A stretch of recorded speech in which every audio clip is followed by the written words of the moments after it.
¿Sabías que más del 70% de las muertes de estrellas del rock están relacionadas con el abuso de sustancias? Desde bateristas que desaparecieron antes de grandes espectáculos hasta cantantes que se derrumbaron en el escenario. Aquí están 20 estrellas del heavy metal que estaban demasiado colgadas para actuar.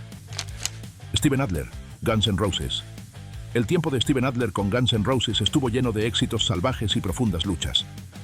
Su batería ayudó a dar forma al sonido inicial de la banda, pero su adicción lo hizo poco fiable. A finales de los 80, su consumo de sustancias se había descontrolado, creando un problema tras otro. En diciembre de 1987, se metió en una brutal pelea de bar, hiriéndose la mano tan gravemente que no pudo tocar. La banda no tuvo más remedio que sustituirlo temporalmente por Fred Coury, de Cinderella. Esto fue solo el comienzo de su caída. Las dificultades de Adler no solo afectaron a pequeños espectáculos, sino que arruinaron grandes eventos. En enero de 1989, los American Music Awards eran muy importantes para Guns N' Roses, pero Adler no se le encontraba por ningún lado. La banda tuvo que traer a Don Henley para tocar la batería por él. Los fans empezaron a notar su ausencia, y entre bastidores, sus compañeros de banda estaban perdiendo la paciencia. Hizo innumerables promesas de dejarlo, pero su adicción no hizo más que empeorar. El punto de ruptura llegó en 1990, cuando ni siquiera pudo tocar sus partes durante las sesiones de grabación. Su forma de tocar la batería era tan descuidada que la banda tuvo que rehacer toma tras toma. Al final, Guns N' Roses se hartó. Lo despidieron y así como así, el sueño de Adler de ser una estrella de rock se desmoronó. Incluso después de ser expulsado, Adler no dejó de caer en picado. Intentó luchar contra su adicción, pero esta no dejaba de atraparlo. Su prometedora carrera se redujo a titulares sobre arrestos y problemas de salud. Este no era el futuro que había imaginado cuando se unió a la banda de rock más grande del mundo. Su historia es la prueba de que el talento por sí solo no es suficiente. Sin disciplina y control, incluso las estrellas más brillantes pueden agotarse. Ivan Moody, Five Finger Death Punch. Ivan Moody era conocido por su potente voz, pero su problema con la bebida casi lo silencia para siempre. El líder de Five Finger Death Punch tenía un historial de llevar las cosas demasiado lejos, pero en 2016 sus decisiones imprudentes finalmente lo alcanzaron. Los fans abarrotaron un local en Worcester, esperando una actuación explosiva. Lo que obtuvieron en su lugar fue un desastre. El espectáculo comenzó como cualquier otro, pero las cosas rápidamente salieron mal. Moody tropezó en el escenario, arrastrando las palabras y luchando por mantenerse en pie. Luego, de la nada, se fue furioso. Los confundidos fans se quedaron en silencio, preguntándose qué acababa de pasar. Momentos después, alguien anunció que Moody tenía una emergencia familiar. Pero los que estaban en la multitud no se dejaron engañar. Habían visto la verdad con sus propios ojos. Moody estaba demasiado intoxicado para actuar. La reacción fue inmediata. Los fans estaban indignados y criticaron al grupo por su mala actuación. Los vídeos del desastre se difundieron por las redes sociales y la reputación de la banda se vio seriamente afectada. Moody no tuvo más remedio que afrontar la realidad. En 2017 ingresó en rehabilitación y admitió que el alcohol casi había destruido su carrera. Pero el daño ya estaba hecho. El recuerdo de aquella noche en Worcester todavía le persigue y le sirve como doloroso recordatorio de cómo la adicción puede doblegar incluso a los artistas más fuertes. Su historia no trata solo de una mala noche. Trata de cómo la adicción se cuela y toma el control, sin importar cuánto talento o éxito tenga alguien. Moody lo tenía todo: una gran base de fans, canciones de éxito y una poderosa presencia en el escenario. Pero nada de eso importaba cuando la bebida se interponía en su camino. Casi lo echó todo por la borda, y muchos se preguntan si alguna vez escapará por completo de la sombra de su pasado. Ozzy Osbourne, Black Sabbath. Ozzy Osbourne era más que una estrella del rock, era un símbolo del caos. Sus travesuras salvajes eran legendarias, pero su adicción lo convirtió en su peor enemigo. Desde los primeros días de Black Sabbath era conocido por traspasar los límites, pero en 1978 esos límites se habían hecho añicos. La banda estaba tratando de grabar su álbum Never Say Die, pero Ozzy estaba hecho un desastre. Las sesiones de grabación se convirtieron en una pesadilla. Ozzy estaba demasiado fuera de control para concentrarse. Su consumo de alcohol y drogas se volvió tan grave que la banda tuvo que parar constantemente. Algunos días no podían grabar nada porque Ozzy estaba demasiado borracho para cantar. Su comportamiento impredecible frustraba a todos, y estaba claro que ya no era el mismo artista. Ya no se trataba solo de ir de fiesta, sino de sobrevivir. ¿Podría Black Sabbath seguir adelante con un cantante que no podía funcionar? En 1979, la respuesta estaba clara: no podían. La banda tomó la dolorosa decisión de despedir a Ozzy, poniendo fin a su etapa con Black Sabbath. Fue una decisión impactante, pero que había que tomar. Ozzy se estaba ahogando en la adicción y, si no cambiaba, su carrera y posiblemente su vida habrían terminado. Aunque más tarde encontró el éxito como artista en solitario, este periodo de su vida sigue siendo una lección brutal sobre cómo la autodestrucción puede arruinar incluso las carreras más grandes. El mundo casi pierde a Ozzy por sus propias decisiones imprudentes. Sus luchas no fueron solo personales, sino que afectaron a todos los que le rodeaban. Los fans, los compañeros de banda e incluso los miembros de la familia le vieron hundirse cada vez más en la adicción. Aunque finalmente regresó, el daño que dejó fue imposible de ignorar. Su historia sirve como recordatorio. Ninguna fama o talento puede proteger a alguien de las consecuencias de sus acciones. Phil Anselmo, Pantera. Phil Anselmo tenía una voz capaz de hacer temblar estadios, pero entre bastidores, el dolor y la adicción lo estaban destruyendo. Años de headbanging y actuaciones intensas le dejaron con un dolor de espalda insoportable. En lugar de buscar tratamiento médico, eligió el camino peligroso: ahogar su dolor en alcohol. Esta elección casi acaba con su vida en 1996. Pantera acababa de terminar una poderosa actuación en Texas. El público no tenía ni idea de lo que estaba a punto de suceder. Después del espectáculo, Anselmo sufrió una sobredosis. Su cuerpo se apagó y, durante casi 5 minutos, estuvo clínicamente muerto.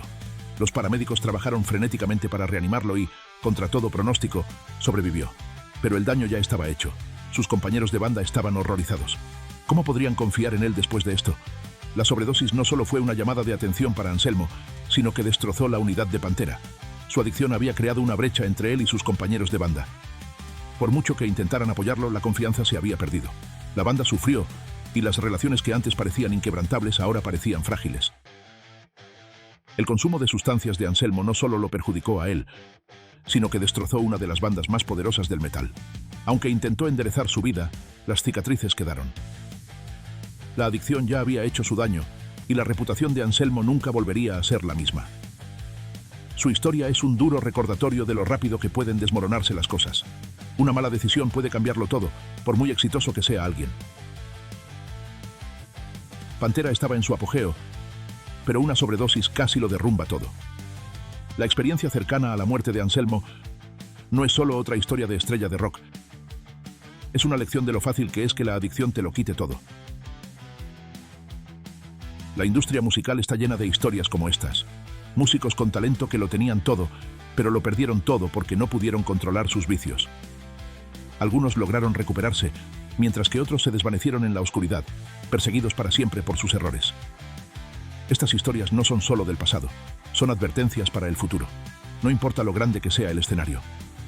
La adicción siempre encuentra la manera de hundir a la gente. Steve Clark, Def Leppard. Steve Clark fue uno de los guitarristas con más talento de Def Leppard, pero sus problemas con la bebida se fueron descontrolando rápidamente.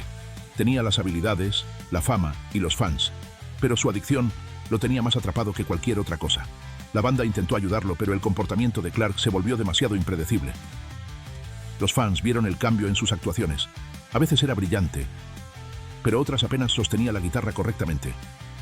Su adicción al alcohol afectó a su salud, a sus relaciones y a su capacidad para seguir el ritmo de las exigencias de ser una estrella del rock. Se le concedió una excedencia para que se recuperara, pero en lugar de eso, se hundió aún más en sus problemas. En 1991, cuando se suponía que se estaba recuperando, fue encontrado muerto en su casa. ¿La causa? Una mezcla mortal de alcohol y sustancias recetadas. Solo tenía 30 años. Era una estrella de rock en su apogeo, pero estaba completamente perdido en sus propios demonios. Su fallecimiento sacudió a la banda y devastó a los fans. Su talento era innegable, pero al final no fue suficiente para salvarlo. Las luces del escenario se apagaron en su carrera demasiado pronto, y el mundo solo pudo preguntarse qué podría haber sido. Dave Mustaine, Megadeth. Dave Mustaine convirtió a Megadeth en una de las bandas de metal más agresivas de todos los tiempos, pero su abuso de sustancias amenazó todo por lo que trabajó. Tenía fama de perfeccionista, pero sus adicciones lo convirtieron en algo completamente distinto. Cuando llegó el momento de grabar So Far, So Good, So What, en 1988, el caos entre bastidores casi destruyó el álbum. Su adicción lo hacía impredecible. Un día estaba lleno de energía creativa y al siguiente estaba demasiado drogado para funcionar. Las sesiones de estudio eran un desastre, las peleas con los productores eran constantes y los compañeros de banda luchaban por mantener las cosas en orden. Su comportamiento se volvió tan salvaje que Megadeth tuvo que reemplazar a miembros solo para mantener el rumbo. Estaba perdiendo el control, y todos a su alrededor lo sabían. Se cancelaron giras, se arruinaron actuaciones, y su propia banda estaba perdiendo la paciencia. Los fans vislumbraban destellos de su brillantez, pero también su espiral descendente. La adicción no se preocupa por el talento. Y estaba claro que si algo no cambiaba, la carrera de Mustaine sería lo siguiente que se perdería. De alguna manera, se las arregló para aguantar, pero no sin dejar un rastro de daños que nunca podrían deshacerse. Paul Di'Anno, Iron Maiden. Paul Di'Anno tuvo la oportunidad de su vida cuando se convirtió en el líder de Iron Maiden. Tenía una voz poderosa, una actitud rebelde y la presencia escénica de una verdadera estrella de rock. Pero eso no fue suficiente. Su estilo de vida imprudente se apoderó rápidamente de él, y en 1981 apenas podía mantener las cosas en orden. Las sustancias y el alcohol se convirtieron en su rutina diaria, y eso se notaba en sus actuaciones. Faltaba a los ensayos, olvidaba las letras y, a veces, apenas podía mantenerse en pie. La banda ya no podía ignorarlo.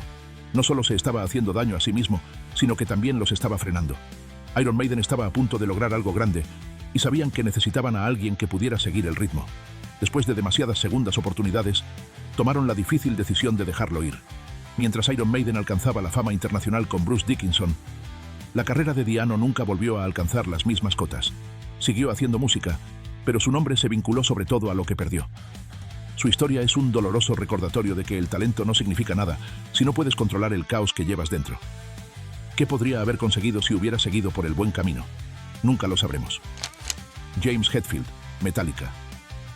James Hetfield tenía la voz, la presencia escénica y el empuje para hacer de Metallica una potencia mundial. Vivió la vida de estrella de rock al máximo, pero entre bastidores, el alcohol controlaba su mundo. Durante años funcionó como un adicto de alto rendimiento. Aparecía, tocaba y fingía que todo iba bien. Pero la adicción no permanece oculta para siempre. En 2001, las grietas se hicieron demasiado grandes para ignorarlas. Su consumo de alcohol había alcanzado un nivel peligroso, e incluso sus compañeros de banda tuvieron que dar un paso atrás. El futuro de Metallica estaba en juego, y Hetfield tenía que tomar una decisión: buscar ayuda o perderlo todo. Entró en rehabilitación, lo que obligó a la banda a hacer una pausa repentina, y durante un tiempo nadie supo si volvería. Cuando regresó, no fue fácil. El camino hacia la sobriedad estuvo lleno de dificultades, y la propia banda estuvo a punto de desmoronarse. Los fans vieron cómo su líder favorito se enfrentaba a la batalla más dura de su vida, no contra otra banda, sino contra sí mismo. Scott Weiland, Velvet Revolver. Scott Weiland fue una vez una de las estrellas más brillantes del rock, pero su batalla contra la adicción dejó un rastro de decepción. Su etapa con Velvet Revolver debería haber sido un nuevo comienzo, pero sus viejos hábitos se negaron a dejarlo ir. En 2008, durante una actuación en Glasgow, los fans acudieron esperando energía y fuerza bruta, pero lo que vieron fue a un hombre que apenas podía mantenerse en pie. Su voz se quebró, sus movimientos eran lentos, y sus compañeros de banda se frustraron cada vez más. La tensión en el escenario era palpable, con los demás miembros intercambiando miradas, preguntándose en silencio cuánto tiempo más podrían soportar esto. Los fans que una vez habían adorado su talento se quedaron atónitos, viendo cómo su ídolo se desmoronaba en tiempo real. No era solo una mala noche, era la señal de una carrera en caída libre. Su voz, que antes era rica en emoción, ahora vacilaba de forma impredecible. Olvidaba las letras, arrastraba las palabras y se movía como una sombra de lo que había sido. Cuando el concierto llegó a su fin, el público ya se había ido. El daño ya estaba hecho. La banda, ya cansada de su espiral descendente, sabía que Velvet Revolver no podría sobrevivir mucho más con Weiland en ese estado. Esta actuación no fue solo un desastre, fue una advertencia de que sus días en la banda estaban contados. Weiland había estado luchando contra el abuso de sustancias durante años, y las grietas ahora eran completamente visibles. El mismo hombre que una vez dominó el escenario con actuaciones electrizantes, ahora parecía perdido, desconectado, como si ya no perteneciera allí. El espectáculo de Glasgow fue uno de los muchos que expusieron sus profundas luchas, pero fue quizás uno de los más dolorosos de ver. Los fans cuchicheaban entre ellos, preguntándose si siquiera quería estar allí. Sus ojos estaban distantes. Su cuerpo se balanceaba como si pudiera derrumbarse en cualquier momento. Vince Neil, Motley Crue. Vince Neil no era ajeno a las noches salvajes, pero en 1994 sus demonios lo alcanzaron de la manera más humillante posible. Tenía programado actuar en su gira en solitario en Nueva York, y los fans estaban ansiosos por ver si todavía tenía la magia que lo convirtió en una leyenda del rock. Pero en lugar de una actuación explosiva, el público se quedó en silencio. Neil no aparecía por ningún lado. Los susurros se extendieron entre la multitud y la confusión se convirtió en frustración. Entonces, llegó el anuncio. El espectáculo se cancelaba. ¿La razón? Neil estaba demasiado borracho para siquiera intentar subir al escenario. Los fans que habían gastado dinero, tiempo y energía para estar allí se sintieron engañados. Algunos estaban enfadados, otros decepcionados, pero todos se vieron obligados a afrontar una verdad incómoda. Vince Neil no era el dios del rock en el que habían creído. Había perdido el control y ahora su carrera estaba sufriendo las consecuencias. Su voz, que una vez había definido una época, ahora estaba siendo ahogada por su propia adicción. El fracaso de este concierto no fue solo un pequeño contratiempo, fue una vergüenza pública que lo perseguiría durante años. Decepcionó a sus fans, a su equipo y, lo peor de todo, a sí mismo. Si no pudo presentarse a un solo espectáculo, ¿qué decía eso de su futuro en el rock? La industria había visto caer a muchas estrellas y esa noche parecía que Neil era una más. La caída en desgracia de Neil había estado ocurriendo a cámara lenta, pero este momento lo puso todo en evidencia. Siempre había sido conocido por su estilo de vida de estrella de rock, pero ahora estaba claro que estaba pasando el punto de recuperación. No era la primera vez que el alcohol interfería en su carrera, pero era la primera vez que los fans veían realmente lo bajo que había caído. Lemmy Kilmister, Motorhead. Lemmy Kilmister era un hombre que construyó su imagen sobre la dureza. Era la estrella de rock que nunca vacilaba, que nunca mostraba debilidad. Pero incluso él tenía sus límites.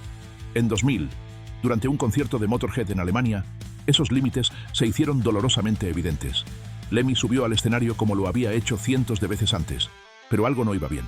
Le faltaba su energía habitual. Su voz, antes ronca y potente, era débil y arrastrada.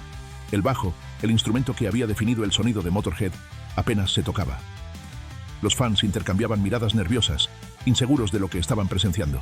Este no era el Lemmy que conocían. Las canciones se alargaban, su forma de tocar flaqueaba y el impulso del espectáculo se desmoronaba ante sus ojos. Algunos fans leales intentaron animarlo, esperando que se recuperara, pero fue en vano. Lemmy estaba demasiado ido.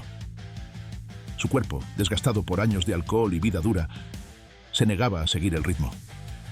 El set tuvo que ser acortado, algo que casi nunca sucedía en un show de Motorhead. Cuando las luces se apagaron y la banda abandonó el escenario, los fans se quedaron con un sabor amargo. ¿Era este el principio del fin para el hombre que una vez pareció imparable? Axl Rose, Guns N' Roses.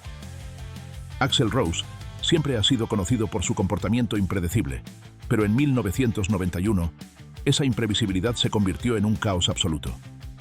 Se suponía que el concierto en San Luis sería una noche legendaria, pero rápidamente se convirtió en uno de los momentos más infames de la historia del rock. Axl subió al escenario, pero algo no iba bien desde el principio. Sus palabras eran confusas, su estado de ánimo sombrío. La energía en el aire no era de emoción, sino de tensión. Entonces, a mitad de la actuación, todo explotó. Axl vio a alguien en el público con una cámara. Pidió a los de seguridad que se la quitaran, pero como no se movieron lo suficientemente rápido, tomó el asunto en sus propias manos. Saltó entre el público y atacó al fan, arrancándole la cámara de las manos antes de volver al escenario. Entonces, sin previo aviso, agarró el micrófono, soltó un improperio y se marchó. La banda se quedó paralizada. El público, atónito solo por un momento, rápidamente se puso furioso. Entonces, llegó el motín. La gente irrumpió en el escenario, destrozando el equipo. Se lanzaron sillas, se alzaron puños. Los de seguridad se apresuraron a controlar el caos, pero ya era demasiado tarde. Lo que debería haber sido una noche de música se había convertido en un auténtico desastre. Hubo decenas de heridos. Se causaron daños por valor de $1000. Y Axl Rose hacía tiempo que se había ido, dejando tras de sí un desastre que tardaría años en limpiarse. No fue solo una mala noche. Fue un momento decisivo en su legado, uno que ninguna cantidad de talento podría borrar. Nikki Sixx, Motley Crue. Nikki Sixx era más que un simple bajista. Era el corazón temerario de Motley Crue. Su consumo de sustancias no era ningún secreto, pero pocos sabían hasta dónde llegaba realmente. En 1987, su adicción estuvo a punto de acabar con él. Sufrió una sobredosis y estuvo legalmente muerto durante 2 minutos antes de que los paramédicos lograran reanimarlo. La mayoría de la gente lo vería como una advertencia, pero no Sixx. En cambio, siguió empujándose al límite, actuando en estado de aturdimiento, olvidando letras y tropezando por el escenario. Los fans que antes lo animaban por su energía desenfrenada empezaron a notar las grietas. Había momentos en los que estaba completamente fuera de sí, apenas capaz de sostener su bajo. Sus compañeros de banda intentaban cubrirlo, pero no había forma de ocultar la verdad. Su comportamiento se volvió tan impredecible que se cancelaron los espectáculos y se difundieron rumores sobre si sobreviviría al año. Los últimos años 80 fueron brutales para Six, llenos de momentos en los que parecía más un fantasma que una estrella de rock. Finalmente ingresó en rehabilitación, pero sus dificultades no habían terminado. Le llevó años reconstruirse y recuperar el control. Mirando hacia atrás, es sorprendente que haya salido vivo de aquello. ¿Y si esa sobredosis hubiera durado unos segundos más? ¿Se habría desmoronado Motley Crue? Kirk Hammett, Metallica.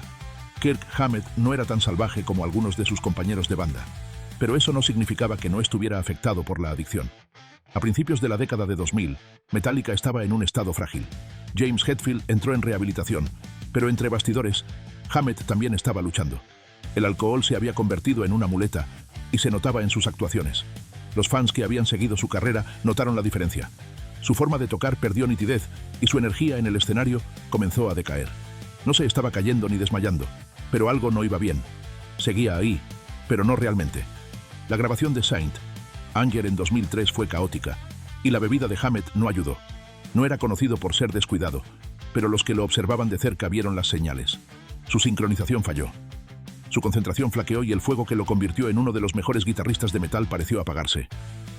Para una banda como Metallica, que prosperaba gracias a la precisión, esto era un problema grave. Los fans ya estaban divididos sobre su nuevo sonido, y las dificultades de Hammett solo aumentaron la tensión. Finalmente se recompuso, dándose cuenta de que estaba en un camino peligroso. Tomó medidas para enderezarse, pero dejó una pregunta persistente. Si no lo hubiera hecho, ¿habría sobrevivido Metallica otra década? Layne Staley, Alice in Chains. La voz de Layne Staley fue una de las más evocadoras de la historia del rock. Pero al final, ni siquiera su voz pudo salvarlo. Había estado luchando contra la adicción durante años, pero a mediados de los 90, esta le había arrebatado todo. Su energía, su salud e incluso su voluntad de luchar. Cuando Alice in Chains actuó en su set de MTV Unplugged en 1996, los fans quedaron atónitos. Este no era el mismo Layne que recordaban. Parecía frágil, apenas capaz de mantenerse en pie. Su voz, antes llena de fuerza bruta, era débil y distante. Era doloroso verlo, y aún más doloroso darse cuenta de que no estaba mejorando. Después de esa actuación, las cosas solo empeoraron. Se retiró del mundo, desapareciendo por completo de la vida pública. Sus compañeros de banda intentaron comunicarse con él, pero la adicción lo tenía atrapado. Se cancelaron los conciertos, y se corrió el rumor de que tal vez nunca volvería a actuar. A finales de los 90, era un fantasma. Vivía aislado, rechazando la ayuda, hasta que sucedió lo inevitable. En 2002, fue encontrado muerto en su apartamento, solo y rodeado de los restos de su adicción. Su muerte no fue una sorpresa, se veía venir desde hacía años, pero eso no la hizo menos trágica. Si hubiera recibido ayuda antes, ¿seguiría aquí? ¿Habría alcanzado Alice in Chains cotas aún mayores? Zakk Wylde, Black Label Society. Zakk Wylde era un guitarrista poderoso, conocido por sus salvajes solos y su presencia descomunal. Pero incluso el más fuerte puede caer, y para Wylde, el alcohol fue su perdición. Beber no era solo un hábito, se convirtió en parte de su imagen. A los fans les encantaba su energía ruidosa e impredecible, pero entre bastidores se estaba convirtiendo en un problema grave. A finales de la década de 2000, estaba claro que algo iba mal. Sus actuaciones, antes impecables, empezaron a fallar. Su ritmo era incorrecto, sus movimientos lentos. El poderoso guitarrista que los fans idolatraban parecía estar desvaneciéndose. La gente empezó a hacerse preguntas. ¿Estaba teniendo una mala noche o estaba pasando algo más profundo? Entonces, en 2009, la realidad golpeó con fuerza. Wylde fue trasladado de urgencia al hospital con coágulos de sangre, resultado directo de años de beber en exceso. Fue una llamada de atención que no pudo ignorar.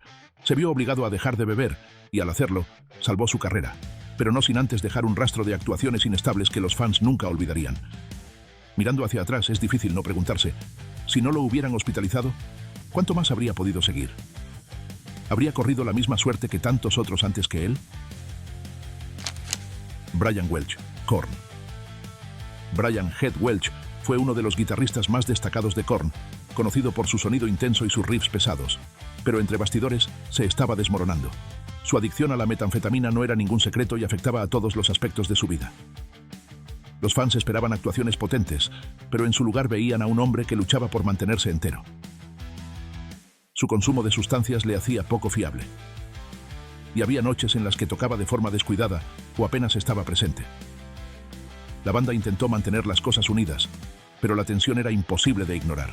Brian no solo se estaba haciendo daño a sí mismo, sino que estaba arrastrando a toda la banda al caos. Cuanto más le controlaba su adicción, menos le importaba la música. Algunos conciertos se convirtieron en un desastre, con él tocando fuera de sincronía o desconectándose por completo en mitad de la actuación. Korn era una banda construida sobre la energía en estado puro, pero el consumo de sustancias de Brian agotaba esa energía. En 2005, estaba claro que algo tenía que cambiar. Sorprendió a los fans al abandonar la banda, diciendo que necesitaba salvarse a sí mismo. Durante años, desapareció del mundo del heavy metal, dedicándose a su recuperación y a su cambio personal. Cuando finalmente regresó en 2013, era una persona diferente. La sobriedad le devolvió la concentración y su forma de tocar se hizo más fuerte que nunca. Pero las cicatrices de su pasado seguían siendo visibles. Su viaje demostró lo fácil que puede ser la colisión entre la fama y la adicción, y lo difícil que es escapar de la destrucción que sigue. Sebastian Bach, Skid Row. Sebastian Bach tenía la voz, el aspecto y la actitud para ser uno de los mejores frontmen del metal. Pero también tenía un peligroso amor por el exceso. A principios de los 90, estaba en la cima de su carrera, ofreciendo actuaciones de gran energía que emocionaban al público. Sin embargo, sus hábitos de fiesta empezaron a tomar el control. Bebía mucho antes de los conciertos y a menudo se subía al escenario ya borracho.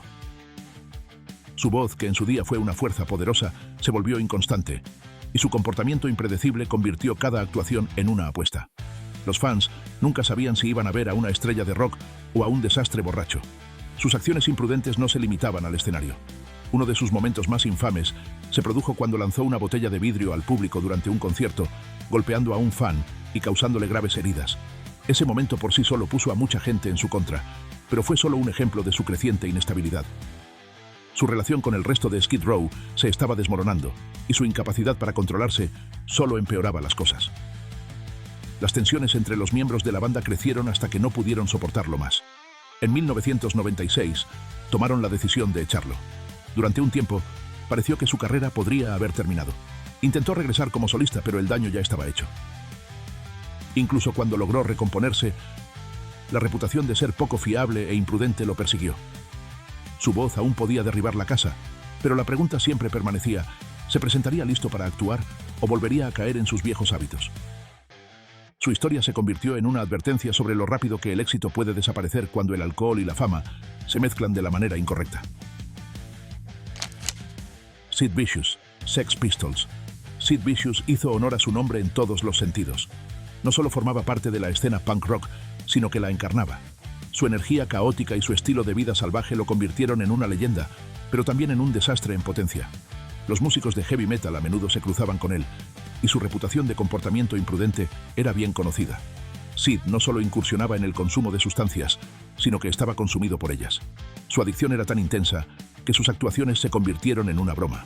Cuando tocaba el bajo para los Sex Pistols, apenas sabía lo que estaba haciendo. Su consumo de sustancias le dejaba demasiado fuera de sí para tocar correctamente y a veces no tocaba en absoluto. Algunas noches se quedaba allí de pie, completamente desconectado de la música, mientras la banda tocaba a su alrededor. Cuando los Sex Pistols se embarcaron en su última gira en 1978, estaba claro que las cosas se estaban desmoronando. Sid era poco fiable. A menudo faltaba a los ensayos y le costaba incluso sujetar el bajo. Los fans que antes habían adorado su actitud rebelde ahora lo veían como un desastre trágico. La banda no podía seguir así. Su adicción no solo estaba arruinando su música, sino también su vida. Cuando los Sex Pistols finalmente se separaron, Sid cayó en una espiral de autodestrucción.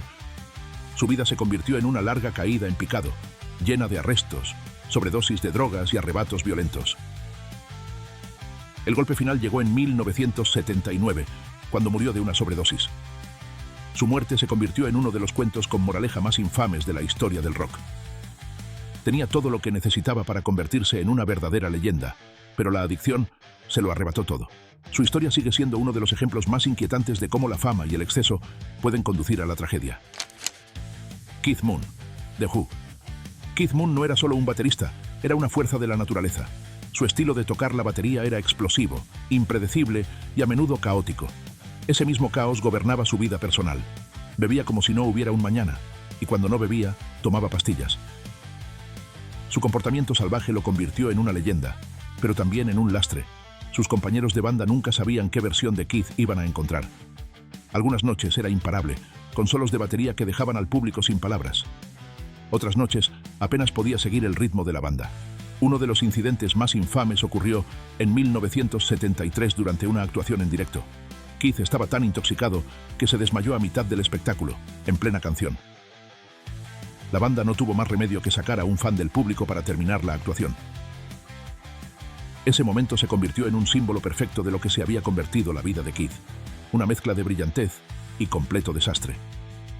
La fiesta no se detuvo, incluso cuando su salud comenzó a fallar.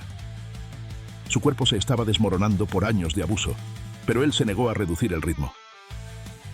En 1978 cometió un trágico error. Tomó una cantidad peligrosa de pastillas recetadas pensando que le ayudarían a controlar su consumo de alcohol. En cambio, acabaron con su vida. Su muerte conmocionó al mundo de la música. Keith había sido algo más que un músico. Era una figura extraordinaria cuyo impacto se extendió mucho más allá de The Who. Pero al final, la misma energía salvaje que lo convirtió en una leyenda también lo llevó a su caída.